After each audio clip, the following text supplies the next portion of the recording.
আলহামদুলিল্লাহ খুব ভালো। আজকে 12টা একটার সময় একটা সুখবর পেয়েছি।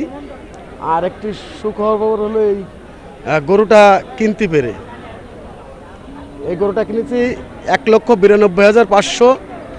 আমি 2টা ভাগ, আর আমার আর চাচাতো ভাইরা মিলে, আমার প্রতিবেশী মিলে আর 5টা ভাগ আছে। মোট 7 জনে এই গরুটা কিনছি আমরা। আলহামদুলিল্লাহ, ইনশাল্লাহ খুব ভালো লাগতেছে।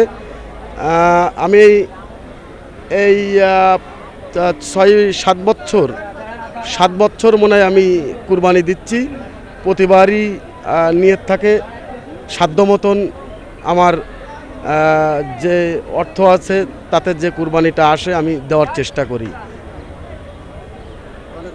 যদি আমার আরও সাধ্য থাকতো আমি চেষ্টা করতাম 2টা গরু কেনার জন্য।